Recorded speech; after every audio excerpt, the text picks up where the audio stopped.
நமஸ்காரம். ஸ்ரீ திருமழிசை ஆழ்வாருடைய திருநட்சத்திரம் தை மாசம் மகம் நட்சத்திரம். அதை ஒட்டி அடியேன் இந்த மினி உபன்யாசத்தை ரிலீஸ் செய்கிறேன். ஆனா பார்க்கறது எப்போ வேணாலும் பார்க்கலாம். இதுக்கு டைட்டில் வந்து அன்று நான் பிறந்திலேன், ஐ வாசன்ட் பார்ன் தென் அப்படின்னு அடியேன் கொடுத்திருக்கேன். அந்த ஃப்ரேஸ் வந்து ஆழ்வாருடைய திருச்சந்த விருத்தத்துல ஒரு பாசுரத்துல வருது. அந்த பாசுரத்தை ஃபீச்சர்டு ஐட்டமாக வச்சுட்டு இந்த மினி உபன்யாசத்தை அடியேன் சாதிக்கிறேன். ஸ்ரீமதே ராமானுஜாய நமக, ஸ்ரீமதே நிகமாந்த மகாதேசிகாய நமக, ஸ்ரீமான் வெங்கடநாதாரிய கவிதார்க்கிக கேசரி வேதாந்தாச்சாரிய வர்யோமே சந்நிதத்தாம் சதாகிருதி.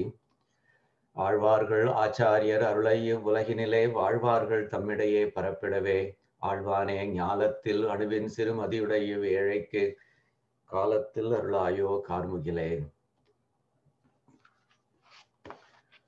ஸோ இந்த உபன்யாசத்துடைய டைட்டில் அன்று நான் பிறந்திலேன்னு ஏற்கனவே சொன்னேன். ஸோ ஆழ்வார் அவருடைய திருநட்சத்திரம் தை மாசம் மகம் நட்சத்திரம்னு சொன்னேன். ஸோ அந்த மெயின் ஃபீச்சர்ட் பாசுரத்தை பார்க்கறதுக்கு முன்னாடி a few introductory words about the Alvar. Alvar வந்து அவர் சுதர்சன ஆழ்வாருடைய அம்சம்னு சொல்றார் ஸ்ரீ திருமழிசை ஆழ்வாரை. திருமழிசை ஆழ்வார் எங்க பிறந்தார் சுவாமின்னு கேட்டாக்க அதுக்கு ஆன்சர் ரொம்ப ஈஸி. அவருடைய பேர்லயே அந்த ஆன்சர் இருக்கு. திருமழிசை அப்படிங்கிற க்ஷேத்திரத்துல அவர் பிறந்த அவதாரம் பண்ணார் அவர். அந்த திருமழிசைங்கிறது கிட்டத்தட்ட சென்னையிலேருந்து about 15 miles வெஸ்ட்ல இருக்குது. நீங்க அது செம்பரம்பாக்கம் லேக் அப்படின்னு ஒண்ணு கேள்விப்பட்டிருப்பீங்க. நீங்க சென்னை வாசிகள் கிட்ட செம்பரம்பாக்கம் லேக் அப்படிங்கிற பேரை சொன்னாவா நடுங்குவா. ஏன்னா ஃபியூ இயர்ஸ்க்கு முன்னாடி அந்த லேக்கை திறந்து விட்டு தான் சென்னை ஃப்ளட்டட் ஆச்சு. பட் எனிவே அந்த செம்பரம்பாக்கம் லேக்குக்கு பக்கத்துல இருக்குது. அந்த திருமழிசைங்கிறது வந்து surprisingly it is not a திவ்ய தேசம். ஏன்னா பை டெஃபினேஷன் திவ்ய தேசம் வந்து ஆழ்வார்கள் மங்களாசாசனம் பண்ணியிருந்தாக்க இட் பிகம்ஸ் அ திவ்ய தேசம். இந்த இதுக்கு அந்த பாக்கியம் கிடைக்கல. பட் இருந்தாலும் ரொம்ப முக்கியமான க்ஷேத்திரம் அது. இது அபிமான க்ஷேத்திரம் அப்படிங்கிற மாதிரி சொல்றாத. இங்க சேவை சாதிக்கிற பெருமாள் வந்து திருமழிசை ஸ்ரீ ஜெகநாத பெருமாள்வர். ஸ்ரீ ஜெகநாதர் வந்து பூரியில சேவை சாதிக்கிறார், திருப்புல்லானில சேவை சாதிக்கிறார், இங்க வந்து திருமழிசையிலையும் சேவை சாதிக்கிறார் அவரது. ஸோ இந்த ஆழ்வாருடைய சரித்திரத்தை கொஞ்சம் லேசா பார்க்கலாம். Just by way of an introduction. அதாவது ஆழ்வார்களை பார்த்தேன்னாக்க, அவருடைய லைஃப் ஹிஸ்டரியை பார்த்தேன்னாக்க, you can say that Thirumazhisai Alvar is easily the most colourful of the ஆழ்வார்கள் அப்படின்னு சொல்லலாம். ஏன்னாக்க ஜஸ்ட் ஃபியூ ஐட்டம்ஸ் நான் மென்ஷன் பண்றேன் அந்த கான்டெக்ட்ல. அவர் வந்து பிறக்கறச்சே ஜஸ்ட் ஒரு பிண்டமாக பிறந்தார். பிண்டம்னா என்ன அர்த்தம்? பிண்டம்னாக்க ஷேப்லெஸ் மேஸ் ஆஃப் ஃப்ளஷ் அப்படிங்கிற மாதிரி. அதனால his parents abandoned him even though they were illustrious parents. பேரண்ட்ஸுங்கிறது வந்து யாரு? பார்கவ ரிஷின்னு ஒருத்த பெரிய ரிஷி அவர். அவருடைய தபஸ கலைச்ச கனகாங்கி அப்படிங்கிற தேவலோக ஸ்திரீ. இவா 2 பேரும் தான் திருமழிசை ஆழ்வாருடைய பயாலாஜிக்கல் பேரண்ட்ஸ். ஆனா அவர் பிண்டமாக பிறந்ததுனால அவ விட்டுட்டு போயிட்டா. அப்புறம் வேற ஒருத்தர் எடுத்து வளர்த்தார். ஸோ அந்த விதத்துல பாருங்கோ, பிண்டம் ஹூ பிகேம் அன் ஆழ்வார். ஆஹா, இவ்வளவு பெரிய கிரேட் டிரான்சிஷன் அது. அந்த விதத்துல வந்து it's life history that very few Alvars share. அது மாத்திரம் இல்ல, ஃபியூ அதர் ஐட்டம்ஸ் இருக்கு. Just by way of example, அவர் he was a great experimentalistன்னு சொல்லலாம். களவும் கற்றுமர அப்படிங்கிற மாதிரி உலகத்துல உள்ள எல்லா இந்தியால பாரத தேசத்துல தெரிஞ்ச எல்லா மதங்களையும், மதங்கள்னு சொல்றது வந்து ஹிந்து மதத்திலேயே சில பகுதிகள் இருக்கு. இப்போ சைவ சித்தாந்தம் அதெல்லாம் வந்து கன்சிடர்ட் அஸ் மதம்ஸ் இந்த definition that I am using now. அவர் வந்து அந்த காலத்துல இருந்த மதங்கள் நிறைய இதுகளை கத்துண்டார், நன்னா கத்துண்டார், டீப்பா கத்துண்டார், பிஹெச்டி பண்ற அளவுக்கு கத்துண்டார் அவர். அது மாத்திரம் இல்ல, சிலதுகளை பிராக்டிஸ் பண்ணார் அவர். அண்ட் கடைசியில ஸ்ரீ வைஷ்ணவத்துக்கு வந்தார் அவர். ஸோ அந்த விதத்துல வந்து அவருடைய நாலேஜ் வந்து not just the knowledge of an outsider about other religions. In fact அவரே ஒரு பாட்டுல சொல்றார், சாக்கியம் கற்றோம் அப்படிங்கிறார். சாக்கியம் கற்றோம்னாக்க புத்த மதத்தை நான் கத்துண்டேன் சுவாமி அப்படிங்கிறார். சமணம் கற்றோம் அப்படிங்கிறார், அதாவது ஜைனிசத்தையும் நான் கத்துண்டேன், அடியேன் கத்துண்டேன் சுவாமின் அப்படிங்கிறார். சங்கரனார் ஆக்கிய ஆகம நூல் ஆராய்ந்தோம். சங்கரனார் அதாவது ஷைவைட்ஸ் வந்து அவளுடைய ஸ்கிரிப்சர்ஸ் இருக்கே, அதையும் நான் ரீசர்ச் பண்ணேன், ஆராய்ந்தோம் அப்படிங்கிறார். எல்லாத்தையும் பண்ணிட்டார் அவர். ஆராய்றது மாத்திரம் இல்லை, he was actually a Shaivite. அது மாத்திரம் இல்ல, கடைசியில சொல்றார், பாகியத்தா சுவாமி, கடைசியில அடியேனுக்கு அந்த பாக்கியம் கிடைச்சது சுவாமி. இந்த மாதிரி எல்லா விதவிதமான மதங்கள் எல்லாம் எக்ஸ்பெரிமெண்ட் பண்ணதுக்கு அப்புறம் அடியேனுடைய பாகியத்தினால செங்கட் கரியானை சேர்ந்தோம், எம்பெருமான சேர்ந்தேன் சுவாமி அப்படிங்கிறார். எம்பெருமான டிஸ்கிரைப் பண்றச்சே சுவாமி அவனுக்கு சிவப்பு கண்கள் சுவாமி. ஏன்னா அவருக்கு எம்பெருமானுக்கு அடியார்கள் மேல வாத்சல்யம் நிறைய உண்டோ இல்லையோ, அந்த வாத்சல்யமே அது சிவப்பு கலரா தெரியுது அவருடைய கண்ணுல. கரியானை சேர்ந்தோம், கரிய திருமேனியை உடைய அந்த எம்பெருமானை சேர்ந்தோம் சுவாமி. ஸ்ரீ வைஷ்ணவத்துக்கு வந்துட்டேன் சுவாமி அடியேன். யாம் தீது இளமே வந்தாச்சு சுவாமி, ஸ்ரீ வைஷ்ணவத்துக்கு வந்துட்டேன் சுவாமி. யாம் தீது இளமே, இனிமே அடியனுக்கு என்ன குறை இருக்கு சுவாமி? என்ன அழகான பெர்ஸ்பெக்டிவ் பார்த்தல.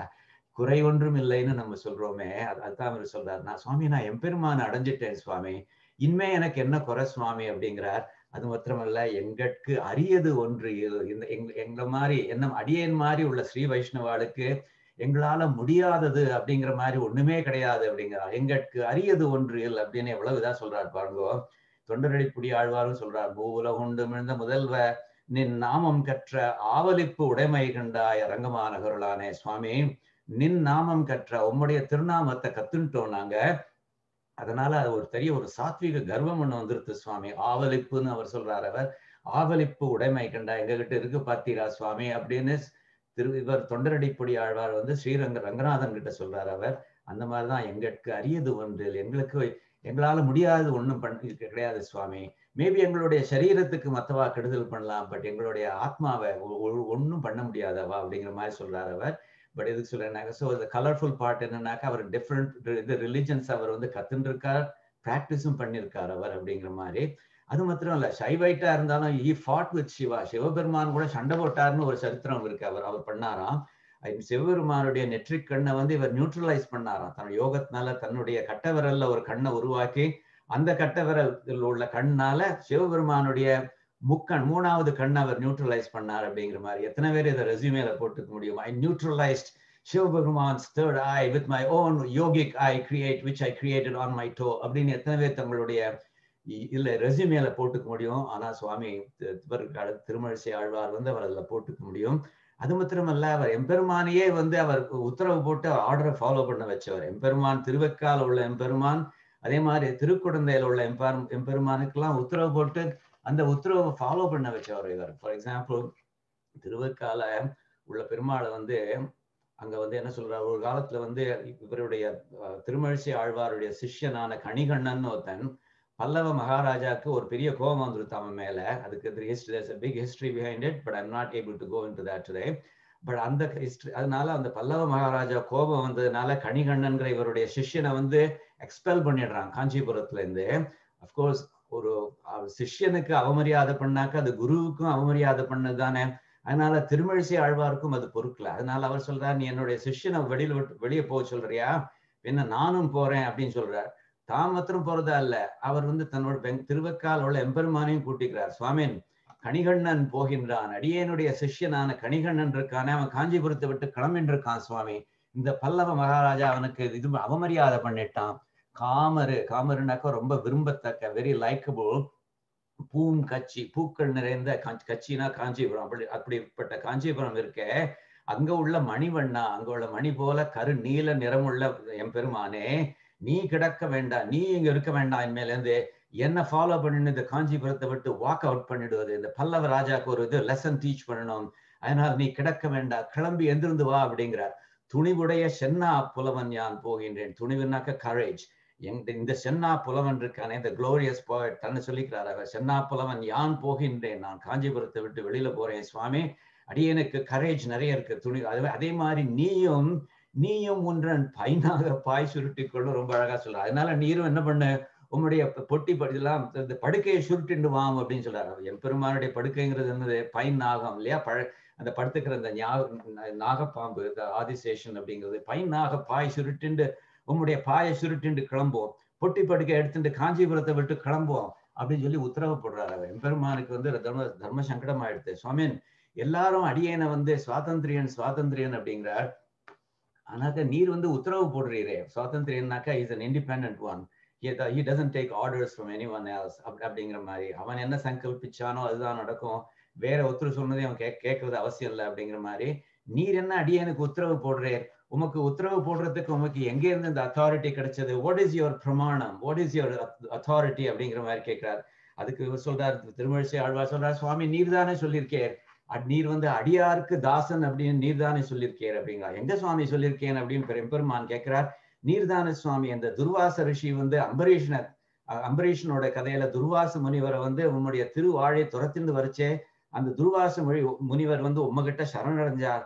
அப்ப நீர் சொன்னீர், நீர் வந்து அம்பரீஷன் கிட்ட போ, என்னுடைய அடியாருக்கு நீ துரோகம் பண்ணிட்ட, நீ அதனால அவன் தான் மன்னிக்க முடியும், நான் அடியாருக்கு தாசன் நீ சொன்னீரே. அது प्रोचे भवान अहम ऋषे ननु भक्तदासः. அகம் அடியேன், ருஷே ஓ ருஷியே, துர்வாச ருஷியே, நனு நிச்சயமா பக்ததாசக பக்தர்களுடைய தாசன் நான் சொன்னீரோ இல்லையோ. அதை வந்து இதுல ஸ்ரீமத் பாகவதத்திலையும் சொல்லியிருக்கு, பின்னாடி வரப்போற ஸ்ரீ நாராயணியத்திலையும் சொல்லியிருக்கேன் சுவாமின். That is my pramanam, that is my authority அப்படிங்கிறார். எம்பெருமானுக்கு வந்து வாய் பேச முடியல. ஏன்னா Alvar was quoting him against him. அதனால அவரும் பாய சுருட்டுன்னு கிளம்பி போயிட்டார் அப்படிங்கிற மாதிரி சொல்லுவார். அப்புறம் அஃப்கோர்ஸ் லேட்டர் அவர் வந்து திரும்பி வந்துட்டார் திருமழிசை ஆழ்வார் காஞ்சிபுரத்துக்கு. எம்பெருமானும் திரும்பி வந்துட்டார். இப்போ வந்திருக்கிறச்சே அவர் வந்து திரும்பவும் சயன கோலத்துல கிடந்த கோலத்துல இருக்கிறச்சே தலையை வந்து ஆப்போசிட் டிரெக்ஷன்ல வச்சுன்னு படுத்துட்டார் அப்படிங்கிற மாதிரி. நீங்களும் இப்போ பார்த்தீங்கன்னாக்க ஸ்ரீரங்கத்துல பார்க்கறச்சே எம்பெருமானுடைய திருமுடி வந்து நம்மளுடைய இடது பக்கத்துல இருக்கும். இங்க திருவக்கால அவருடைய திருமுடி பார்த்தீங்கன்னாக்கா நம்முடைய வலது பக்கத்துல இருக்கும். Just to indicate the fact that he left from his original sthanam on the order of the Alvar. அதனால திரும்பி வரைச்சே வேற மாதிரி படுத்திருந்தார் அப்படிங்கிற மாதிரி சொல்லுவார். அதே மாதிரி திருக்குடந்தையில உள்ள ஆறாம் அமுதன்கிட்டையும் சொல்றாரு. அவர் வந்து சுவாமி நடந்த கால்கள் நொந்தவோ, சுவாமி நீர் ஏன் படுத்துட்டு இருக்கீ, ரொம்ப டயர்டா இருக்கீரோ, இந்த வராக அவதாரத்துல நீர் பண்ண இதெல்லாம் வேலையெல்லாம் வந்து பூமியெல்லாம் தூக்கினேரே, அது வந்து உடம்பெல்லாம் நமக்கு ஒரு அசதியா அலுப்பா இருக்கோ சுவாமி, கொஞ்சம் எந்திருமே சுவாமி அப்படிங்கிறார். கிடந்தவாறு எழுந்திருந்து பேசுவாழி கேசனே அப்படிங்கிறார். கொஞ்சம் எந்திருக்க முடியாதா சுவாமி அப்படிங்கிறார். அதை கேட்டுட்டு ஆறாவது பெருமாளும் கொஞ்சம் லேசா எந்திருந்தாருன்னு சொல்லுவார். அதனால வந்து என்னாச்சுன்னாக்க இவர் உத்தரவு போட்டு சுவாமி அவர் ஃபாலோ பண்ணதுனால ஆறாவது பெருமாளுக்கு வந்து ஆறாவது ஆழ்வார்னு he got demoted to an Alvar. இந்த திருமழிசை ஆழ்வார் வந்து he got promoted to Thirumazhisai பிரான் அப்படிங்கிற மாதிரி. அதே மாதிரி இந்த திருவக்கால வந்து அவர் எம்பெருமான் வந்து ஆழ்வார் சொன்னதை கேட்டதுனால திருவக்கால உள்ள பெருமாளுக்கு பேர் சொன்ன வண்ணம் செய்த பெருமாள். ஆழ்வார் என்ன சொன்னாரோ அது மாதிரி பண்ண பெருமாள் அப்படின்னு பேரு. சமஸ்கிருதத்தை வந்து யதா உக்தகாரி, எப்படி சொல்லப்பட்டதோ அப்படி செய்தவன் யதோக்தகாரி அப்படிங்கிற மாதிரி சொல்லுவார். அதனால திருவக்கா கஷேத்திரமும் சரி திருக்குடந்தை கஷேத்திரமும் சரி அங்க போய் நீங்க சேவிச்சேன்னாக்க திருமழிசை ஆழ்வாரை பத்தி நினைக்காம இருக்க முடியாது. அப்படிப்பட்ட ஆழ்வார் அவர். பிரபந்தம் வந்து அவர் 2 பிரபந்தம் சாதிச்சிருக்கார். திருச்சந்த விருத்தம்னு ஒண்ணு, அதுல இருந்து 120 பாசுரங்கள் இருக்கு. அதுல இருந்து ஒரு பாசுரத்தை நம்ம அனுபவிக்க போறோம் இன்னைக்கு. நான்முகன் திருவந்தாதினி இன்னொரு பிரபந்தம், 96 பாசுரங்களோட 96 பாசுரம்ஸ். ஸோ நம்ம வந்து இதை பார்க்கலாம். நம்ம வந்து இந்த மெயின் பாஸ் அந்த ஃபீச்சர்ட் ஐட்டம்ங்கிறது. ஸோ அந்த ஃபீச்சர்ட் ஐட்டம்ங்கிறது இந்த நின்றதெந்தை ஊரகத்துன்னு ஆரம்பிக்கிறதே அந்த பாசுரம் இது. ஸோ முதல்ல வந்து நான் இது வந்து திருச்சந்த விருத்தம்னு ஒன்று சொல்றேன். முதல்ல I want to appreciate it from a literary perspective. அப்புறம் அதனுடைய ஸ்பிரிச்சுவல் கான்டென்ட் ஒரு நிமிஷம் பார்க்கலாம். ஆழ்வார்கள் வந்து they were not only spiritual, they were all the great poets as well. So this சொற்பொருள் ஆளீர்னு சொல்லுவார் இவர் திருமங்கை ஆழ்வார். சொல்லையும் பொருளையும் ஆள்பவர்கள் அவர்கள். அதாவது வார்த்தைகளையும் சரி அதனுடைய அர்த்தத்தையும் சரி அதனுடைய மாஸ்டர்ஸ் அவர்கள். இந்த திருச்சந்த விருத்தம்ங்கிறது சந்த விருத்தம் அப்படிங்கிற ஒரு மெட்ரிக் ஒன்று இருக்கு. தமிழ்ல ஒரு போய்டிக் மெட்ரிக் ஒன்று இருக்கு. அதை ஃபாலோ பண்றது. அதுல வந்து பீட்ஸ் வந்து ரொம்ப ப்ராமினெண்டா இருக்கும். அதை நம்ம வந்து ஸ்லோகம் சொல்ற விதத்துல அது தெரியாது. நம்ம சொல்றச்சு எப்படி சொல்லுவோம், நின்றதந்தை ஊரகத்து இருந்ததந்தை வாடகத்து அப்படிங்கிற மாதிரி சொல்லுவோம். பட் அது இல்லாம நீங்க வெறும்னா ஒரு லிட்டரரி பீஸ் மாதிரி எடுத்துன்னு சொல்லி பாருங்க எப்படி வருதுங்கிறதுக்கு ஒரு அடையாளம் காமிக்கிறேன்னா, நின்றதெந்தை ஊரகத்திருந்ததெந்தை பாடகத்து அன்று வெக்கனை கிடந்ததென்னிலாத முன்னலாம் அன்று நான் பிறந்திலேன் பிறந்த பின் மறந்திலேன் நின்றதும் இருந்ததும் கிடந்ததும் என் நெஞ்சுளே. அந்த பீச் எவ்வளவு ப்ராமினெண்டா தெரியுது பார்த்தேடா. அது சந்த விருத்தம். அந்த ஆழ்வாரை வந்து ஒரு வேடிக்கையா வந்து மார்ச்சிங் பேண்ட் ஆழ்வார் அப்படிங்கிற மாதிரி சொல்லுவேன். ஏன்னா அவருடைய திருச்சந்த விருத்தத்துல உள்ள எல்லா பாசுரங்களும் இந்த மாதிரிதான். அந்த பாசுரத்தை வந்து நம்ம சொல்றபடி சொல்லாம அந்த ஒரு இலக்கியத்தை படிக்கிற மாதிரி படிச்சேன்னாக்கா அந்த பீட்ஸ் வந்து ரொம்ப ப்ராமினெண்டா தெரியும். பட் அஃப்கோர்ஸ் நம்ம ஸ்லோகங்கள் சொல்றச்சே வந்து அதை நின்றதந்தை ஊரகத்து அப்படிங்கிற மாதிரி அந்த பீட்ஸ் எல்லாம் சப்ரஸ் பண்ணிடுறோம். ஏன்னா maybe you don't want the beats to distract us from the the spiritual content of the பாசுரமா என்னங்கிறது தெரியல. But I want you to be aware of it. என்னக்கா அந்த இலக்கிய நயத்திலையும் அதை அப்ரிஷியேட் பண்ணலாம், அதில் உள்ள ரிலீஜியஸ் ஸ்பிரிச்சுவல் மெசேஜையும் அப்ரிஷியேட் பண்ணலாம் அப்படிங்கிற மாதிரி. ஸோ இதில் வந்து என்ன பாசுரத்தில் என்ன சொல்றாருன்னு பார்க்கலாம். ஸோ சுவாமி சொல்றார், திருமழிசை ஆழ்வார் சாதிக்கிறார், அவர் சொல்றார், சுவாமி ஒரு காலத்துல அப்படின்னு சொல்றார், ஒரு காலத்துல அடியேன்கிட்ட யாராவது 3 கேள்விகள் கேட்டிருந்தாள்னாக்க நான் இந்த மாதிரி பதில் சொல்லியிருப்பேன் அப்படிங்கிற மாதிரி ஆரம்பிக்கிறார் அவர். என்ன 3 கேள்விகள்? சப்போஸ் வந்து யாரையும் ஒருத்தர் அடியன்கிட்ட அந்த காலத்துல கேட்டிருந்தார், ரிமெம்பர் அந்த காலம்ங்கிறது சொல்லி இட்ஸ் வெரி இம்பார்ட்டன்ட். அது அந்த காலத்துல யாராவது கேட்டிருந்தாக்க, அதாவது என்ன கேட்டிருந்தாக்க, முதல் கேள்வி, சுவாமின் எம்பெருமான் வந்து எங்க நின்ற திருக்கோலத்துல சேவை சாதிக்கிறான் அப்படின்னு முதல் கொஸ்டின் கேட்டிருந்தா நான் டான் அப்படின்னு பதில் சொல்லியிருப்பேன். நின்றதெந்தை ஊரகத்து, எந்த என்னுடைய தந்தை என்னுடைய சுவாமியான எம்பெருமான் இருக்கிறது நின்ற திருக்கோலத்துல சேவை சாதிக்கிறது திருவூரகம் அப்படின்னு காஞ்சிபுரத்துல ஒரு க்ஷேத்திரம் இருக்கு. அதுல உலகளந்த பெருமாளாக திருவிக்கிரமனாக சேவை சாதிக்கிறான் அப்படின்னு ஒரு ஆன்சரை பட்டுன்னு சொல்லியிருப்பேன். 2வது கேள்வி, சுவாமின் அவர் எங்க வந்து இருந்த கோலத்துல அமர்ந்திருக்கிற கோலத்துல உட்கார்ந்து கோலத்துல சேவை சாதிக்கிறார் அப்படின்னு கேட்டிருந்தாக்க நானும் உடனே பட்டுன்னு பதில் சொல்லியிருப்பேன். இருந்தது எந்தை பாடகத்து, அந்த இருந்த திருக்கோலம் வந்து எந்தை வந்து எங்க பண்ணியிருக்கான்னாக்கா திருப்பாடகம் அப்படிங்கிற ஒரு க்ஷேத்திரத்துல பாண்டவ தூதன் அப்படிங்கிற பேர்ல அவன் சேவை சாதிக்கிறான் அப்படின்னு 2வது கேள்விக்கும் டான்னு பதில் சொல்லியிருப்பேன். 3வது கேள்வி, எங்க சுவாமி கிடந்த திருக்கோலத்துல ரிக்ளைனிங் போஸ்ல இருக்கார் அப்படின்னு கேட்டிருந்தாக்க அதுக்கும் டான் சொல்லியிருப்பேன். அன்று வெக்கணை கிடந்த, அன்று வெக்கு அணை கிடந்தது, திருவெக்கா அப்படிங்கிற க்ஷேத்திரத்துல கிடந்த திருக்கோலத்துல இருக்கான். Great story. அங்க வந்து ஒரு சரஸ்வதி தேவி பிரம்மாவுடைய யாகத்தை கலைக்கணுங்கிறதுக்காக வேண்டி வேகவதி அப்படிங்கிற நதியாக ஒரு கோபத்தோட வரா. அந்த யாகத்தை கலைக்க கூடாது அப்படிங்கிறதுக்காக வேண்டி எம்பெருமான் அங்க ஒரு திருவெக்காவில அணையாக படுத்துண்டு அந்த வேகவதி நதியை ஸ்டாப் பண்ணாங்க அவன். அப்போ அந்த கிடந்த திருக்கோலத்தை, அதனால்தான் அந்த வெக்கு அணைங்கிற மாதிரி சொல்றார். அணைங்கிறது டேம் அப்படிங்கிற மாதிரி. ஸோ எனிவேஸ் அன்று வெக்கணை கிடந்தது. 3வது கேள்வி, நீர் எங்க கிடந்த திருக்கோலத்துல இருக்கான்னு கேட்டிருந்தீர்னாக்க நான் டான்னு சொல்லியிருப்பேன். அன்று இந்த திருவெக்கால இருக்கான் சுவாமி அப்படிங்கிற மாதிரி சொல்லியிருப்பேன். ஆமா சுவாமி, நீங்க அன்று ஒரு காலத்துல அப்படின்னு சொல்றீங்க, எந்த காலத்தை சொல்றீர் அப்படின்னாக்க, அதாவது என் இல்லாத முன்னெல்லாம் நான் ஒரு காலத்துல இல்லாம இருந்தேன் இல்லையா, அந்த காலத்துல நீர் இந்த மாதிரி கேள்விகள் கேட்டிருந்தேன்னா அடியேன் இந்த மாதிரி பதில் சொல்லியிருப்பேன்னு. நம்ம வந்து கன்ஃபியூஸ் ஆயிடும். சுவாமி நீர் அந்த காலத்துல இல்லைன்னாக்கா எப்படி சுவாமி நீர் இந்த மாதிரி நான் டான் டான்னு பதில் சொல்லியிருக்க முடியும் அப்படின்னாக்கா அவர் சொல்றார், சுவாமின் அடியேன் சொல்றது வந்து அடியேனுடைய சரீரத்தை சொல்லல. சரீரம் வந்து அடியேனுக்கு வந்து சரீரத்தை இருந்தது, சரீரத்தை மாத்திரம் வச்சு பார்த்தேன்னாக்கா அடியேன் பிறந்திருந்தேன் அப்போ. ஆனா அடியனுக்கு ஞானம் பிறக்கல சுவாமி. ஆனா ஞானம் பிறந்தா தானே ஒருத்தர் பிறந்தார்னு சொல்ல முடியும் சுவாமி.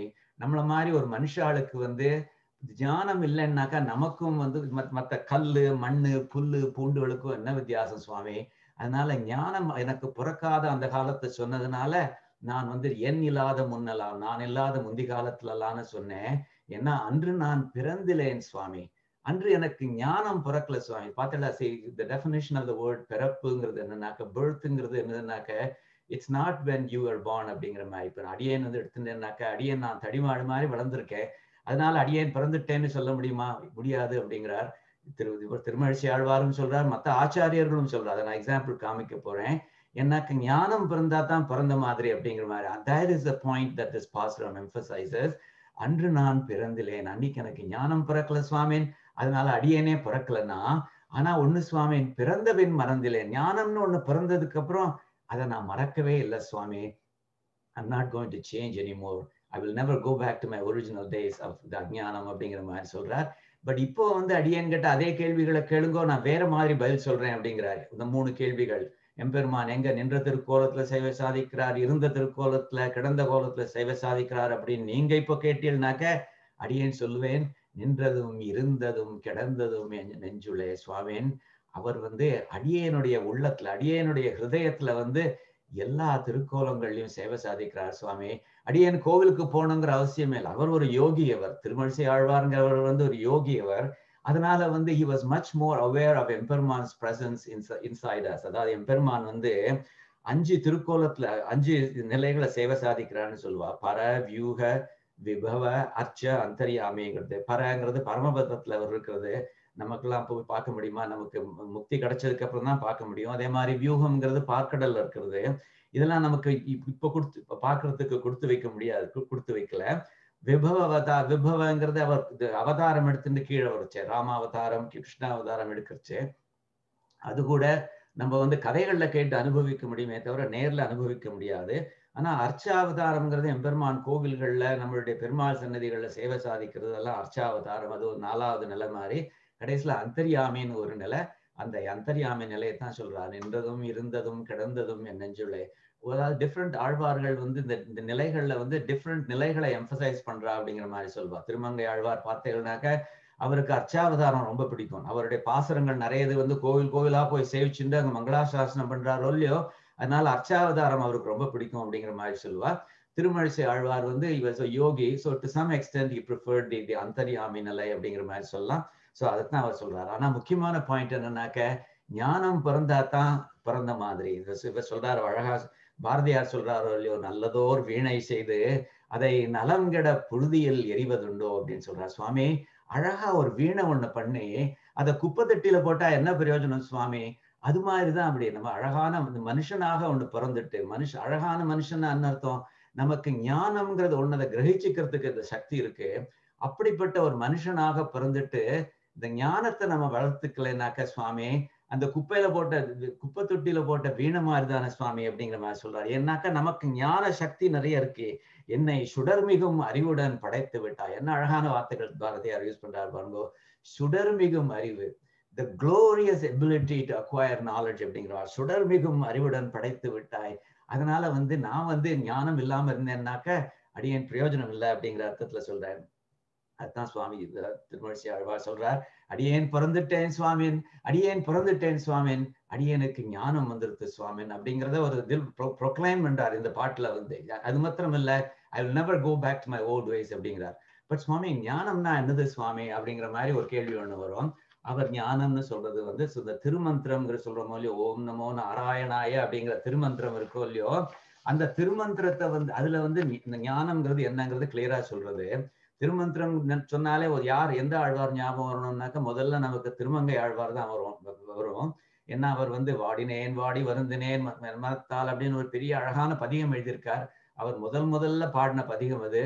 எம்பெருமான் கிட்டேந்து திருமந்திர உபதேசம் வாங்கின்றதுக்கு அப்புறம் பாடின பதிகம் அது. அதுல அவர் சொல்றாரு, அவர் ஓடினேன் அப்படின்னு சொல்றாரு. சுவாமி ஒரு காலத்துல நான் பெண்கள் பின்னாடி ஓடிட்டு இருந்தேன், ஓடி அப்படி ஓடி திரியரிச்சே, உய்வது ஓர் பொருளால் நமக்கெல்லாம் உஜ்ஜீவனம் கொடுக்கிற, நமக்கெல்லாம் ரிடம்ஷன் கொடுக்கிற அந்த பொருள் என்னது? பொருள்ங்கிறது வந்து எம்பெருமானுடைய அனுகிரகத்தை சொல்றார். நம்மளுடைய ஆத்மாவை உஜ்ஜீவிக்க வைக்கிற, ரிடீம் பண்ற அந்த பொருள், அந்த சப்ஸ்டன்ஸ், அது என்னன்னாக்க எம்பெருமானுடைய கிரேஸ் அப்படிங்கிற அந்த அனுகிரகம் இருக்கு இல்லையா? அந்த எம்பெருமானுடைய அனுகிரகம் எனக்கு கிடைச்சது. அந்த அந்த அனுகிரகம் இருந்ததுனால உணர்வு எனும் பெரும்பதம் தெரிந்து, உணர்வுனாக்க ஞானம், ஞானம் அப்படிங்கிற ஒரு பெரிய ஸ்தானம் ஒண்ணு இருக்குங்கிறத அடியேன் தெரிஞ்சுட்டேன் சுவாமி. தெரிஞ்சுட்டதுக்கு அப்புறம் அந்த ஞானத்தை நாடினேன், ஐ சாட் இட் அப்படிங்கிற மாதிரி சொல்றார். நாடி, சீக்கிங் இட், நான் கண்டுகொண்டேன் சுவாமி. அது என்னதுங்கிறது கண்டுபிடிச்சிட்டேன் சுவாமி. அதுல என்னன்னாக்க நாராயணா என்னும் நாமம், ஓம் நமோ நாராயணாய அப்படிங்கிற திருமந்திரம் தான் அந்த ஞானம். அதுலதான் நம்மளுடைய ஸ்வரூபம், நம்மளுடைய இன்ட்ரின்சிக் நேச்சர்னா என்னது? இன்ட்ரின்சிக் நேச்சர்னா why we exist அப்படிங்கிற மாதிரி, raison d'être அப்படின்னு இங்கிலீஷ்ல சொல்றாங்க இல்லையோ, the reason for existence அப்படிங்கிறது. அந்த ஸ்வரூபத்தை சொல்றது திருமந்திரம். அந்த திருமந்திரத்துக்கு வந்து எக்கச்சக்கமா எக்ஸ்பிளனேஷன்ஸ் இருக்கு. அதை பத்தி சொல்றதானாக்கா மணிக்கணக்கா பேசிட்டே இருக்கலாம். But I just wanted to give you a brief the interpretation of the Thirumanthiram. சுவாமி தேசிகனும் கொடுத்திருக்கார். முமுக்ஷு படிங்கிற ஒரு கிரந்தத்துல வந்து ஸ்ரீ பிள்ளைலோகாச்சாரியாரும் சாதிச்சிருக்கார். இந்த முமுக்ஷு படிங்கிறது வந்து I quoted because அதுல ஒரு சம்மரி சென்டென்ஸ் ஒன்று இருக்கு. அந்த சென்டென்ஸ் வந்து இந்த ஷார்ட் பீரியட் ஆஃப் டைம்ல ஈஸியா எக்ஸ்பிளைன் பண்ண முடியுங்கிறதுக்காண்டி சொல்றேன். ஸோ இந்த முமுக்ஷு படிங்கிறது வந்து இட்ஸ் கிரந்தம். It's not poetry, it's prose. But ஆனால் நம்பர்ட் சென்டென்சஸ் இருக்கும். இந்த ஒவ்வொரு சென்டென்ஸையும் ஒரு சூர்ணிக்கை அப்படிங்கிற மாதிரி சொல்வா. ஸோ இந்த நம்பர்ட் சென்டென்ஸ் 115வது 115th சூர்ணிக்கை, இந்த நம்பர்ட் சென்டென்ஸ் வந்து அது வந்து ஓம்ங்கிற ஓம் நமோ நாராயணாய அப்படிங்கிற திருமந்திரத்துடைய அர்த்தத்தை சம்மரைஸ் பண்ணி சொல்றது. ஓம் அப்படின்னாக்க என்ன அர்த்தமா? இது அவருடைய வார்த்தைகள், பிள்ளைலோகாச்சாரியாருடைய வார்த்தைகள். எம்பெருமானுக்கே உரியனான நான் அப்படின்னா என்ன அர்த்தம்?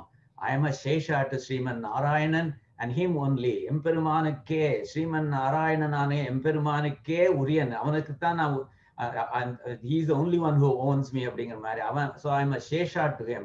அவனுடைய தாசன், சேஷன்னாக்க அடிமைன்னு அர்த்தம், தாசன் அர்த்தம், அவனுடைய சர்வன்ட்னு அர்த்தம். I am a Sesha to Shriman Narayanan and him only அப்படிங்கிற மாதிரி இதை வந்து கொஞ்சம் எக்ஸ்பேண்ட் பண்ணி அவனுக்கு மாத்திரமல்ல அவனுடைய அடியார்களுக்கும் அடிமை அப்படிங்கிற மாதிரி சொல்லுவா.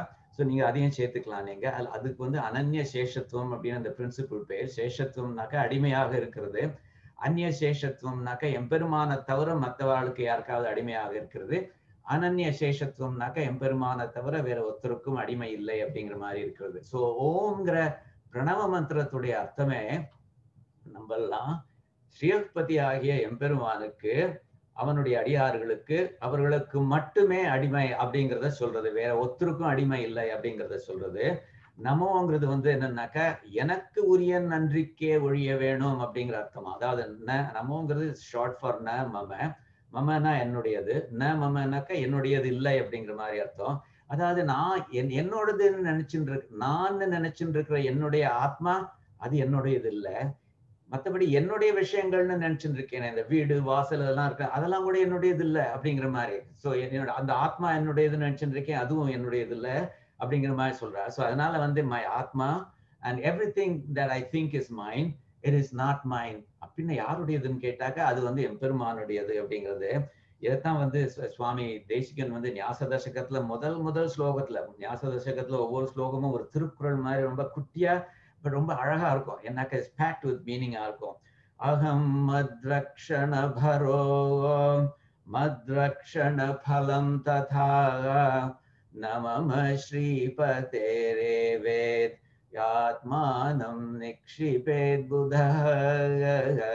அவர் சொல்றார் புதகன்னு அர்த்தம் புத்தி உள்ளவா, ஞானம் உள்ளவா, விவேகம் உள்ளவா. அவ என்ன பண்ணுவாளா, அவளுக்கு தெரியுமாம் அகம் நமம நான் என்று சொல்ற என்னுடைய ஆத்மா என்னுடையது இல்ல, மத்ரக்ஷண பரோ நமம என்னுடைய ஆத்மாவை ரட்சிக்கிற பாரம் வந்து அது என்னுடையது இல்ல, மத்ரக்ஷண பலம் அதுவும் நமம என்னுடைய ஆத்மாவை ரட்சிக்கிறதுனால வர்ற பலன் அதுவும் என்னுடையது, அடியனுடையது அல்ல அப்படிங்கிற. பின் யாருடையது, ஸ்ரீபதே ரேவ ஸ்ரீபதி ஆகிய ஸ்ரீமன் நாராயணனுடையதுதான் அது அப்படின்னு இதி அப்படின்னு சொல்லி ஆத்மானம் நிக்ஷிபேத் புதக புத்தி உள்ளவா ஞானம் உள்ளவா தங்களுடைய ஆத்மாவை எம்பெருமானுக்கு சமர்ப்பிப்பா அப்படிங்கிற மாதிரி.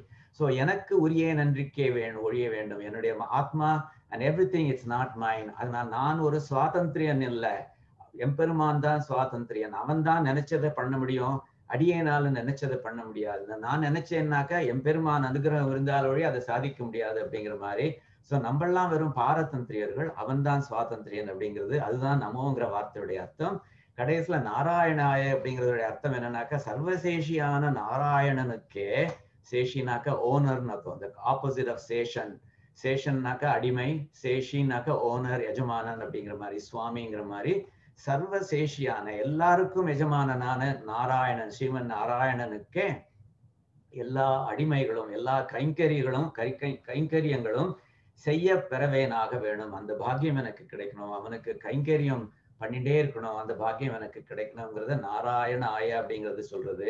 So I must do all கைங்கரியம்ஸ் to the master of every one Sriman Narayanan அப்படிங்கிற மாதிரி சொல்றான். ஸோ அதுதான் அது வந்து. ஸோ ஆக்சுவல் சூர்ணிகை பார்த்தேன்னா அப்படி போவோம். பெருமானுக்கே உரியனான நான் எனக்கு உரிய நன்றிக்கே ஒழிய வேணும், சர்வசேஷியான நாராயணனுக்கே எல்லா அடிமைகளும் செய்ய பெறவேனாக வேணும் அப்படிங்கிற மாதிரி சொல்றது. இதான் நம்மளுடைய ஜீவாத்ம ஸ்வரூபத்தை சொல்றது அப்படிங்கிற மாதிரி ஆச்சாரியர்கள்லாம் சொல்றாங்க. இதுதான் ஞானம். ஞானம்ங்கிறது இதுதான் முக்கியமானது. இதைத்தான் சுவாமி இவர் திருமழிசை ஆழ்வார் சாதிக்கிறார். அன்று நான் பிறந்திலேன், எனக்கு அந்த திருமந்திரத்தோட அர்த்தம் தெரியாம இருந்தது சுவாமி, ஆனா இப்போ தெரிஞ்சுடுத்தோ, பிறந்த பின் மறந்துலேன், இனிமே நான் மறக்கவே போறது இல்லை அப்படின்னு சொல்றார் அவர். ஸோ சுவாமி தேசிகன் வந்து இந்த பாசுரம் இருக்கு, திருமழிசை ஆழ்வாரோட இந்த பாசுரத்தை அவர் கோட் பண்றார். இதுல ஸ்ரீமத் ரகசியத்ரயசாரத்துல கோட் பண்றார். ஸ்ரீமத் ரகசியத்ரயசாரம்ங்கிறது சுவாமி தேசிகனுடைய ஒரு மாஸ்டர் பீஸ்னு சொல்லலாம், இந்த மேக்னம் ஓபஸ் அப்படின்னு சொல்லுவாங்க. அதாவது நம்மளுடைய சித்தாந்தத்தை டிஸ்கஸ் பண்றது. அதாவது எப்படி வந்து பகவத் ராமானுஜர் வந்து விசிஷ்டாத்வைத்தத்துக்கு ஃபவுண்டேஷன் போட்டாரோ, அந்த ஃபவுண்டேஷனுக்கு மேல மாளிகை கட்டி அதை சுத்தி தோட்டம் போட்டு, இந்த தோட்டத்தை சுத்தி காம்பவுண்ட் வால் கட்டி கேட் போட்டு ஆக்சஸ் ரோடு போட்டுது, இது எல்லாமே சுவாமி தேசிகன்.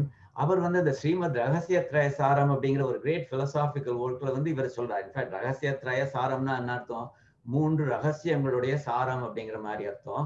என்ன ரகசியங்கள், அதுல வந்து திருமந்திரம்ங்கிறது ஒரு ரகசியம், துவயமந்திரம்ங்கிறது ஒரு ரகசியம், சரம ஸ்லோகம்ங்கிறது மூணாவது ரகசியம். ஸோ இந்த 3 ரகசியங்களையும் எக்ஸ்பிளைன் பண்ண போறேன்னு கிளம்பினவர் வந்து 27வது சாப்டர்ல தான் அந்த மூல மந்திரம்னு சொல்ற திருமந்திரத்துக்கு அவர் எக்ஸ்பிளைன் பண்றாரு அவர் ஃபைனலா, because after establishing all the preliminaries. அதுல வந்து சொல்றாரு, அதை வந்து இங்கிலீஷ் டிரான்ஸ்லேஷன் அடியன் கொடுத்துருக்காங்க. அதுல சொல்றார், பிறப்புங்கிறது வந்து ஞானம் பிறக்கிறதுனாலதான், இந்த நம்மளுடைய ஸ்வரூபத்தை பத்தி ஞானம் பிறக்கிறது பாருங்க, அதுதான் அந்த ஜீவாத்ம ஸ்வரூபத்தை பத்தி ஞானம் பிறக்கிறதே அதுதான் பிறப்பு. birth is due to the birth of the knowledge of one's essential nature, ஸ்வரூபம், the intrinsic nature சொல்லலாம், and the disappearance of the state which preceded it. அந்த அஜ்ஞானம், அதுக்கு முன்னாடி இந்த அஜ்ஞானம் அது போனோம், அதுதான் பிறப்பு அப்படிங்கிறது. சரீரத்துக்கும் பிறப்புக்கும் சம்பந்தம் இல்லை, ஞானம் பிறந்ததுக்கு அப்புறம் தான் பிறப்புன்னு சொல்லலாம். அவர் கோட் பண்றாரு பாருங்க, திருமழிசை ஆழ்வாரை கோட் பண்றாரு. இது எதுல இருந்து தெரியுது நமக்கு அப்படின்னாக்க, before I had a knowledge of my essential nature, அதான் சொல்றாரு இல்லையா, அன்றி நான் பிறந்திலேன் அப்படின்னு சொல்றாரு இல்லையோ, I was like one not born. After attaining that knowledge, I was born and I have not forgotten it. அன்று நான் பிறந்திலேன், பிறந்த பின் மறந்திலேன் சுவாமி திருமழிசை ஆழ்வார் சொல்றதை எக்ஸாக்டா கோட் பண்றார். So that is acknowledging of one's own accord that one is the sesha of no one other than Bhagavan. எம்பெருமானுக்குத்தான் அடிமை, அது இந்த ஓம்ங்கிற பதத்துடைய அர்த்தம். That one is not subject to the will of anyone other than Bhagavan. எம்பெருமான் ஒத்தம்தான் சுவாதந்திரியன், மற்ற எல்லாரும் பாரதந்திரியர்கள். நமோங்கிற பதம் தான் சொல்றது. That consequently one has no other interest than being sesha to him. நாராயணாய அப்படிங்கிற பதம் வந்து அவனுக்கு மாத்திரமே கைங்கரியங்கள் பண்ணணும் அப்படிங்கிற மாதிரி சொல்றது. And that one has no other savior than he அப்படின்னு. ஸோ இது திருமழிசை ஆழ்வாருடைய பாசுரத்தை சுவாமி தேசிகன் வந்து ஸ்ரீமத் ரகசிய திரயசாரத்துல டைரக்டா கோட் பண்றாரு இந்த பாசுரத்தை தான். அதே மாதிரி முமுட்சுப்படியிலையும் the same முமுட்சுப்படி that we quoted earlier, Sri பிள்ளை லோகாச்சாரியாரும் வந்து அதே பாசுரத்தை கோட் பண்றார். பூர்வாச்சாரியர்கள், that is the original ஆச்சாரியர், அந்த காலத்து ஆச்சாரியர்கள்லாம் இதில் அர்த்தம் அறிவதற்கு முன்பு, இதில் அவர் சொல்றது திருமந்திரத்துடைய அர்த்தம் தெரியறதுக்கு முன்னாடி தங்களை பிறந்தவர்களாக நினைக்கிறார்கள். தாங்கள் பிறந்ததா நினைச்சுக்க மாட்டாளாம். சரீரம் தான் பிறந்திருக்கு, இன்னும் அடியேன் பிறக்கல, என்ன ஞானம் பிறக்கல அப்படின்னு நினைச்சுப்பாளாம். இதில் அர்த்த ஞானம் பிறந்த பின்பு, இதில்ங்கிறது திருமந்திரத்துல அர்த்த ஞானம் பிறந்ததுக்கு அப்புறம் பிறந்தவேன் மறந்திலேன். பார்த்தீங்களா, இந்த திருமழிசை ஆழ்வாருடைய வார்த்தைகளை எக்ஸாக்டா கோட் பண்றார். பிறந்தவேன் மறந்திலேன் என்கிறபடியே இத்தை ஒழிய வேறொன்றால் காலக்ஷேபம் பண்ணி எறியார்கள்னு அழகா சொல்லிட்டார். அதாவது இத்தை ஒழிய, இந்த வார்த்தைகள், இந்த திருமந்திரம் இருக்கு இல்லையா, அந்த திருமந்திரத்தை தவிர வேற ஒன்னால காலக்ஷேபம் பண்ணி அறியார்கள். காலக்ஷேபம்னா என்னது? டைம் பாஸ் பண்றது. ஸோ வேற ஒன்னுத்தையும் அவளுக்கு தெரியாதான், டைம் பாஸ் பண்றதுக்கு வேற ஒன்றும் கிடையாதான் அவளுக்கு, அது மாதிரின்னு அது ரொம்ப அழகா சொல்றாரு அவர். ஆனா நமக்கு அந்த ஞானம் பிறக்கிறதுக்கு முன்னாடி எவ்வளவு காலத்தை நம்ம வேஸ்ட் பண்ணிடுறோம். இது ஆழ்வார்கள்னு சொல்ற, ஆழ்வார்கள் நைச்சானுசந்தானம், தங்களை தாங்களே நீச்சர்கள்னு சொல்லிக்கிற சமயத்துல சுவாமி எவ்வளவு நாளை வேஸ்ட் பண்ணிட்டேன் சுவாமின்னு சொல்றார். இவர் திருமங்கை ஆழ்வாரே சொல்றார், நான் ஒரு காலத்துல எவ்வளவு ஞானமே இல்லாம இருந்தேன் சுவாமி. அப்போ வந்து சரீரத்துடைய நீட்ஸையே நான் கவனிச்சுட்டு இருந்தேன். க்ஷேமமே வேண்டி, க்ஷேமமேங்கிறது சரீரத்துடைய க்ஷேமத்தையே, அதாவது இந்த நம்மளுடைய பஞ்ச இந்திரியங்கள் வந்து எது நல்லதுன்னு சொல்றதோ, இதை டேஸ்ட் பண்ணணும், அதை டேஸ்ட் பண்ணணும், இதை அதை அனுபவிக்கணும்னு சொல்றதோ இல்லையோ, அதைத்தான் நான் ஃபாலோ பண்ணிட்டு இருந்தேன். அதுதான் என்னுடைய க்ஷேமம்னு நினைச்சிட்டு இருந்தேன். க்ஷேமமே வேண்டி தீவினை பெருக்கி பண்ணக்கூடாத விஷயங்கள் எக்கச்சக்கமா பண்ணிண்டு தெரிவைமானாக்கா இளம் பெண்கள், யங் விமன், அவளுடைய உருவமே மருவி, அவளுடைய உடலையே விரும்பி அந்த மாதிரி என்னுடைய நாட்களை வேஸ்ட் பண்ணிட்டேன் சுவாமி அப்படிங்கிற மாதிரி சொல்றாரு. So in general this is not just about spending time with young women, அந்த மாதிரி இல்லை, spending the time in lost with them அப்படிங்கிற மாதிரி இல்லை. இட்ஸ் அபவுட் நம்மளுடைய இந்திரியங்களுக்கு வசப்பட்டு மற்ற ஸ்பிரிச்சுவல் விஷயங்களை இக்னோர் பண்றது, அதை பத்தி சொல்றது. அது அப்படி சொல்லிட்டு அவருக்கு ஒரு எக்ஸாம்பிள் அனாலஜி ஒண்ணு கொடுக்குறாரு, இன்ட்ரெஸ்டிங் அனாலஜி. ஊமனார் கண்ட கனவிலும் பழுதாய். ஊமனார்னாக்க ஊமைங்கிறது யாரு? மியூட் பர்சன், பேச முடியாத ஒரு பர்சன். அவனுக்கு ஒரு கனவு வந்து கனவிலும் பழுதாய் ஒழிந்தன கழிந்த நாட்கள்னு சொல்றாரு. அது ரொம்ப ஒரு இன்ட்ரெஸ்டிங் அனாலஜி. அது என்ன சொல்றாருனாக்க, சுவாமி அந்த காலத்துல நான் பெண்களோட டயத்தை ஸ்பெண்ட் பண்ணிட்டு இருந்தேன். Just take it as a proxy for following the will of the இந்திரியாஸ்னு வச்சுக்கோங்க. ஒரு காலத்து பெண்களோட டயத்தை ஸ்பெண்ட் பண்ணி நான் what I thought was ஆனந்தம், ஹாப்பினஸ், பிளிஸ் அப்படின்னு நினைச்சு நான் ஸ்பெண்ட் பண்ணிட்டு இருந்தேன். Let me now compare it with the experience of a mute person. ஒரு மியூட் பர்சன் வந்து அவன் வந்து ஒரு தூக்கத்துல வந்து அவனுக்கு ஹவாய் போய் ஒரு வாரம் நன்னா அனுபவிச்சுட்டு வர்ற மாதிரி அவன் கனவு கண்டான்னு வச்சுக்கோங்க. ஸோ அது என்னை பொறுத்த வரைக்கும் அந்த ரெண்டும் both of them were good experiences, at least when they were being experienced. அனாக்க சுவாமி அந்த மியூட் பர்சன் வந்து ஏஸ் அ ஹேண்டிகேப். ஒருத்தருக்கிட்டையும் அவனோட அங்க நான் ஹவாய்க்கு போயிட்டு வந்தேன் என்னுடைய கனவுலன்னு ஒருத்தருக்கிட்டையும் சொல்ல முடியாது அவன். ஏன்னாக்கா அவனுக்கு வந்து பேச தெரியாதோ இல்லையோ அது மாதிரி. ஆனா அட்லீஸ்ட் அவனுடைய மனசுக்குள்ளேயாவது அதை நினைச்சு பார்த்து அவன் என்ஜாய் பண்ண முடியும். ஆனா அடியேன் அப்படி இல்லை சுவாமி. அடியேன் வந்து நினைச்சு பார்க்கறச்சே கூட what I thought was plus, அது வந்து I know that it's not plus, I know that it's a wrong thing. அதனால நினைச்சு பார்க்கறச்சே கூட it doesn't give me any pleasure. ஒரு ஊமைக்காவது அவன் கண்ட ஒரு நல்ல கனவு வந்து மத்தவாகிட்ட சொல்ல முடியாட்டாலும் அதை அவன் நினைச்சு பார்க்கறச்சே அது அவனுக்கு இட் கிவ்ஸ் ஹிம் சாட்டிஸ்ஃபேக்ஷன். ஆனா என்னுடைய அனுபவம் சுவாமி, even though it seemed good at that time, அதை வந்து இப்போ ஒருத்தருக்கு மத்தவாகிட்டையும் சொல்ல முடியல, என்னாலையும் அதை நினைச்சு பார்த்து அதை அனுபவிக்க முடியல. அவ்வளவு மோசமானது பத்தி எப்படி மோசமா இருந்துட்டேன் பத்தியலா அப்படிங்கிற மாதிரி ரொம்ப அழகா சொல்றாரு. அதாவது ரொம்ப ரொம்ப அழகானது. பட் அந்த காலத்தை வேஸ்ட் பண்றது, டைம்ங்கிறது ரொம்ப இம்பார்ட்டன்ட். அதை வேஸ்ட் பண்ணக்கூடாதுன்னு ஆழ்வார்கள் ரொம்ப அழகா சொல்றாரு. அதனால தான் வந்து ஐயோ இவ்வளவு வேஸ்ட் பண்ணிட்டேனே சுவாமின்னு சொல்றார். அது ஒவ்வொரு ஆழ்வார்களும் சொல்றச்சே இது வந்து நம்மளுடைய மனசை உருக்குறது. முதல் திருவந்தாதியில வந்து இவர் சொல்றார், பொய்கை ஆழ்வார் சாதிக்கிறார், பழுதே பல பகலும். அவரும் தான் சொல்றார், சுவாமி ஒரு காலத்துல எனக்கு ஞானம் இல்லாம இருந்தேன், அப்ப காலத்தை வேஸ்ட் பண்ணேன். பழுதுனாக்க வேஸ்ட். பழுதே பல பகலும் போயின, பல பகல்கள் மெனி டேஸ் நான் அப்படி இந்த மாதிரி வேஸ்டா பண்ணிட்டேனே என்று அஞ்சி அழுதேன், நான் அழறேன் சுவாமி அப்படிங்கிற மாதிரி சொல்றாரு. ஏன்னாக்க காலம்ங்கிறது வந்து யூ கேனாட் ரிகவர் இட் இல்லையா. அதனால வந்து அஞ்சி அழுதேன் அப்படிங்கிறார். சுவாமி நான் எவ்வளவு நாள வேஸ்ட் பண்ணிட்டேன் ஞானம் இல்லாம அப்படின்னு சொல்லி எனக்கு ரொம்ப அழறேன் சுவாமி அப்படிங்கிறார். அஞ்சிங்கிற வார்த்தை வந்து அவர் வியாக்கியானத்தை சொல்றா, is also worried about the future. ஒருவேளை அஞ்சினா பயந்துன்னு அர்த்தம், பயப்படுறாராம். Oh will I go back to those original days அப்படிங்கிற மாதிரி அப்படிங்கிற மாதிரி நினைச்சுட்டு பயப்படுறாரு அப்படிங்கிற மாதிரி. அஃப்கோர்ஸ் திருமழிசை ஆழ்வார் சொல்றாரு, there's no doubt about it, I'm not going to go back அப்படின்னு. ஆனா முதல் ஆழ்வாரான பொய்கை ஆழ்வார் சொல்றச்சே கொஞ்சம் அஞ்சி அப்படிங்கிற மாதிரி சொல்றார். மற்றபடி அண்ணாக்க ஞானம் வந்துருத்து சுவாமி எப்படின்னாக்கா, அரவணை மேல் கண்டு தொழுதேன். இந்த ஆதிசேஷன் ஆகிய பாம்பு மேல கடந்த கோலத்துல இருக்கான எம்பெருமான், அவனை பார்த்து தொழுதேன், அவன்கிட்ட சரணாகதி பண்ணிட்டேன். கடல் ஓதம் கால அலைப்ப, பார்க்கடல் அவனுக்கு எப்படி இருக்காங்கிறத சொல்றார். கடல்ல அலைகள் அவனுடைய காலை வருடுறதான், அதுல கண் வளரும், அதுல அவன் யோக நித்திரை பண்ணிட்டு இருக்கானோ இல்லையோ, அப்படிப்பட்ட சிவப்பு கண்களை உடைய செங்கண் அடல் ஓத வண்ணர், இந்த கடலோட அலைகள் டென்ஸ் அலைகளோட கலர்ல உள்ள கடல் வண்ணனான எம்பெருமான், அவனுடைய திருவடியை தொழுதேன் அப்படிங்கிற மாதிரி சொல்றார். ஸோ ஒரு காலத்துல நான் வேஸ்ட் பண்ணிட்டேன் சுவாமி, ஆனா இப்ப வந்து நான் இதாயிட்டேன், ஞானம் உள்ளவன் ஆயிட்டேன் அப்படிங்கிற மாதிரி சொல்றார். அதெல்லாம் காலத்தை வேஸ்ட் பண்ணக்கூடாதுன்றதை இவ்வளவு அழகா சொல்லியிருக்காங்கிறது தெரியுது. இதுல வந்து ஸ்ரீமத் ராமாயணத்திலயும் வந்து ஸ்ரீராமன் வந்து லக்ஷ்மணன் கிட்ட யுத்த காண்டத்துல ஒரு சர்க்கத்துல வந்து ரொம்ப ஓப்பனா பேசுறான். அதாவது நம்ம normally when we think of Sriraman, நம்ம வந்து think of him as a very composed person, காமா ஒரு இன்டலெக்சுவலா பேசுவான் அப்படிங்கிற மாதிரி. we don't think of him as a very emotional person. But இந்த பர்டிகுலர் சர்க்கம் இருக்க யுத்த காண்டத்துல 5வது சர்க்கம், அது வந்து ரொம்ப ஒரு சென்சிட்டிவ் சர்க்கம். அதுல வந்து Sriraman really opens his heart and pours his heart out to Lakshmana about how much he misses Sita. அதுல வந்து ஒரு ஸ்லோகத்தை சொல்றான், நமே துக்கம் பிரியா தூரே. அவன் சொல்றான், லக்ஷ்மணா நமே துக்கம் பிரியா தூரே, எனக்கு வந்து என்ன துக்கம் வந்து என்னுடைய பிரியையான சீதை வந்து தூரத்துல இருக்காளே அப்படிங்கிறதுக்காண்டி எனக்கு துக்கம் கிடையாது அப்படிங்கிற மாதிரி சொல்றாரு. நமக்கே ஆச்சரியமா இருக்கு, என்னது இதுவர் சீதையை பிரிஞ்சதுனால துக்கம் இல்லை அப்படிங்கிறாரு அப்படின்னு. அவர் என்ன சொல்றாருங்கிறத பார்க்கலாம். நம்ம வந்து அதாவது எல்லாத்தையும் விட காலம் வேஸ்டா போயிட்டு இருக்கே அப்படிங்கிறது தான் எனக்கு கவலை எக்கச்சக்கமா இருக்கு அப்படின்னு சொல்றார். சீதையை தூரத்துல இருக்காளே அப்படிங்கிறதுக்காண்டி எனக்கு துக்கம் இல்லை, ஏன்னா எனக்கு தெரியும் சீதையை நான் திரும்பி பெற்றுடுவேன் அப்படிங்கிறது எனக்கு தெரியும் அப்படிங்கிற அர்த்தத்துல சொல்றாள். I'm sure that I will get her back அப்படிங்கிற மாதிரி. அதே மாதிரி நமே துக்கம் ஹிருதே திச, அதாவது லக்ஷ்மணா எனக்கு வந்து நான் வந்து அவளை that she was taken away, அதாவது அவளை தூக்கின்னு போயிட்டா, நமே துக்கம் ஹிருதே திச அப்படின்னு அவளை தூக்கின்னு போயிட்டாரே அப்படிங்கிறதுக்காக வேண்டி நான் இது பண்ணல, நான் அதுவும் எனக்கு வருத்தம் இல்லை. நமே துக்கம் ஹிருதே திச அப்படிங்கிற கடைசி 3வது சொல்றார், ஏததேவானுஷௌச்சாமி ஏததேவ அனுஷௌச்சாமி. இந்த ஒரே ஒரு விஷயம்தான் என்ன நான் வருத்தப்பட்டு இருக்கேன், ஒரே ஒரு விஷயத்தாலதான் நான் வருத்தப்பட்டு இருக்கேன்.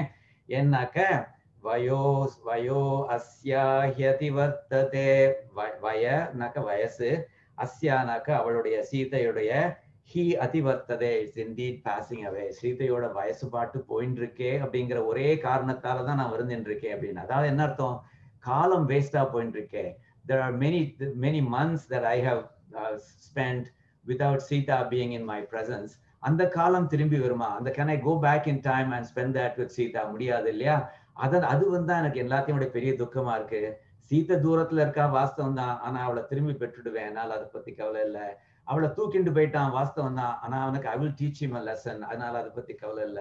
ஆனா எத்தனையோ மாசங்கள் வந்து வேஸ்டா போயிட்டு இருக்கேன் அவள் இல்லாம. அந்த மாசங்கள் திரும்பி வராதே லக்ஷ்மணா அப்படிங்கிற மாதிரி சொல்றா. எதுக்கு சொல்றேன்னாக்கா, காலம்ங்கிறது இஸ் வெரி இம்பார்ட்டன்ட் எலமெண்ட். அதை ஒருத்தரும் வேஸ்ட் பண்ணக்கூடாதுங்கிறதுக்காக வேண்டி ஆழ்வார்கள் அதை சொல்லியிருக்காங்க. எத்தான் வந்து கடைசியில் ஒண்ணு சொல்லிடுறேன். I'll just give you another பாசுரம் which also is very similar to the Thirumazhisai ஆழ்வாருடைய பாசுரம்.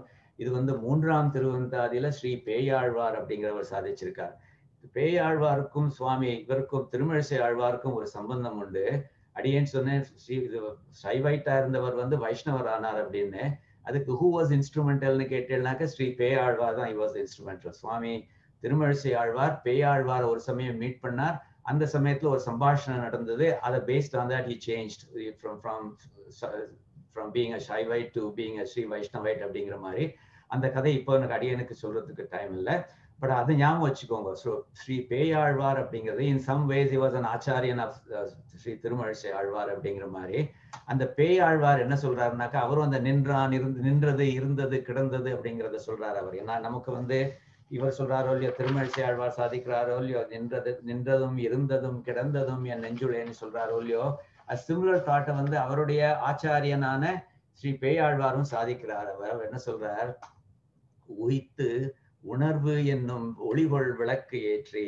உய்த்துனாக்க நம்மளெல்லாம் வந்து உணர்வுனாக்க ஞானம்னு அர்த்தம். உய்த்துனாக்க நம்மளை ரிடீம் பண்றது, உஜ்ஜீவிக்க வைக்கிறது. ஞானம் அப்படிங்கிற ஒரு விளக்க நான் ஏத்தினேன், நம்மளெல்லாம் உஜ்ஜீவிக்க வைக்கிற ஞானம் அப்படிங்கிற ஒரு விளக்க நான் ஏத்தினேன் அப்படிங்கிற மாதிரி பேயாழ்வார் சாதிக்கிறார். இதுல ஒரு இன்ட்ரெஸ்டிங் விஷயம் என்னன்னாக்க, இந்த முதல் 3 ஆழ்வார்கள் இருக்காளே, அவ 3 பேருக்கும் விளக்கு ஏத்ததுன்னா ரொம்ப பிடிக்கும் அது. சோ பொய்கை ஆழ்வார் வந்து முதல் திருவந்தாதியில முதல் 3 ஆழ்வார்களும் திருக்கோவலூர் அப்படிங்கிற திவ்ய தேசத்துல அவ மீட் பண்றா. அப்போ வந்து அவ முதலா பொய்கை ஆழ்வார் பாட ஆரம்பிக்கிறச்சே சொல்றா, நான் அடியேன் ஒரு விளக்கேத்துறேன் சுவாமின், வையம் தகழியா வார்கடலே நெய்யாக வெய்ய கதிரோன் விளக்காக அப்படின்னு சொல்லி நான் ஒரு விளக்கேத்துறேன் அப்படிங்கிறார். அதாவது உலகத்தையே வந்து ஒரு அகலா வச்சுண்டு, அகல்னாக்க it's a dish that holds oil அப்படிங்கிற மாதிரி வச்சுண்டு, வார் கடலே நெய்யாக, சமுத்திரமே ஒரு ஆயில் மாதிரி நெய் மாதிரி வச்சுண்டு, வெய்ய கதிரோன் விளக்காக, இந்த சூரியன் தான், சன் தான் அந்த ஃபிளேம் மாதிரி வச்சுன்னு ஒரு விளக்கேத்துறேன் அப்படிங்கிறார். Bhoothathalvar not to be Houghton.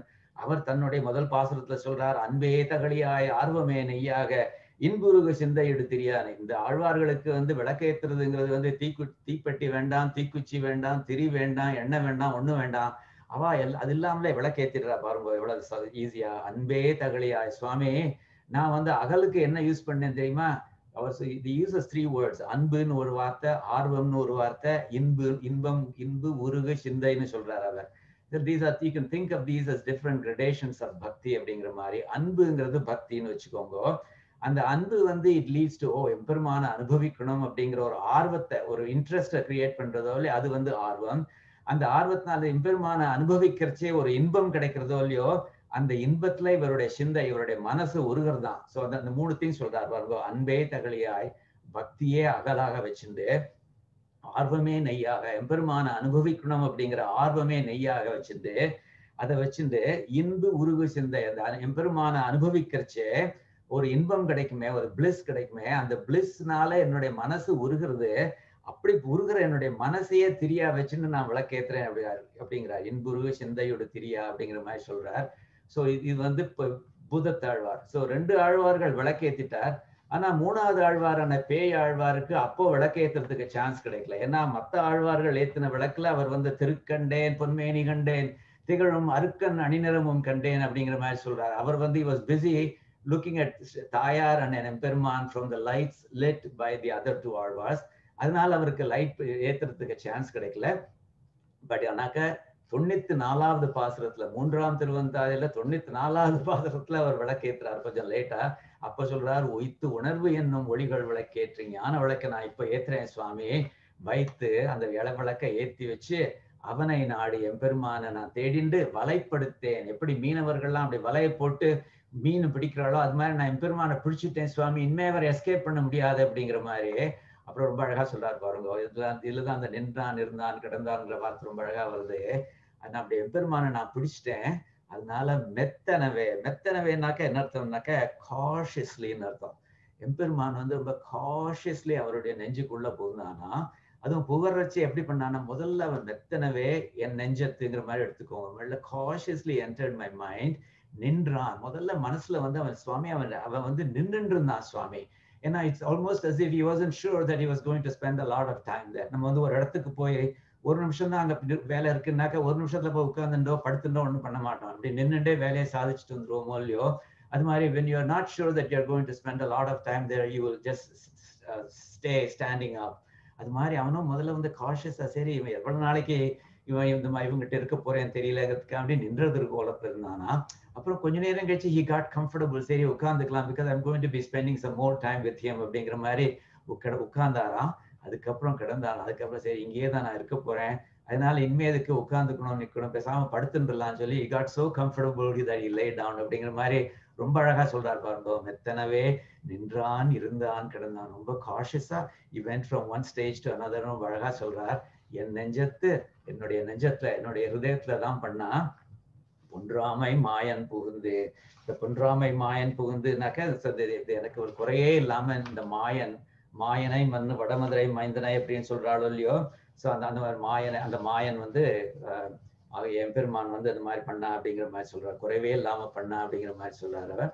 So இதுதான் அது நின்றான், இருந்தான், கிடந்தான் என் நெஞ்சத்துல இதை சொல்றது வந்து அது வந்து நின்றதும் இருந்ததும் கிடந்ததும் என் நெஞ்சுலேன்னு திருமழிசை ஆழ்வார் சாதிக்கிறாரோ இல்லையோ, அது மாதிரி இருக்கிறது. சரியா? So with that, I conclude this mini upanyasam, but I want to return to the pastram that we started out with, and I want to the ஒரு பாட்டா நான் அடியேன் சேவிச்சுடுறேன். இது வந்து அதுக்கப்புறம் வந்து then we will conclude this mini upanyasam. So here's the song.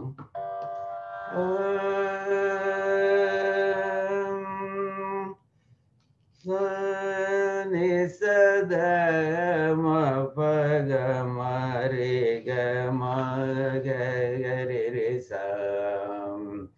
சாருகேசிங்கிற ராகம், if I do it right. நின்றதெந்தை ஊரகத்து இருந்ததெந்தை பாடகத்தன்று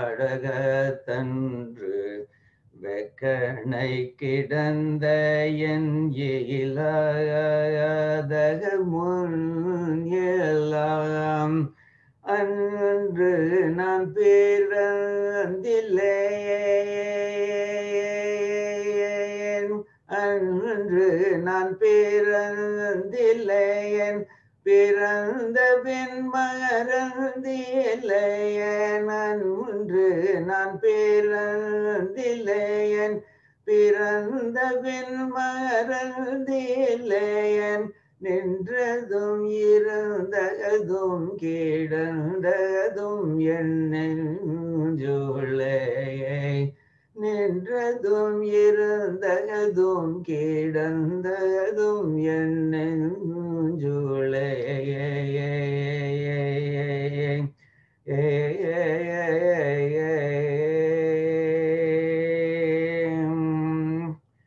சுவாமி, அடியேன் பிறந்துட்டேன் சுவாமின், அடியேனுக்கு ஞானம் பிறந்தெடுத்த சுவாமின், ஸ்ரீபதி ஆகிய உமக்கும் உம்முடைய அடியாருக்கும் தான் அடிமை அப்படிங்கிற ஞானம் வந்துடுத்து சுவாமின்.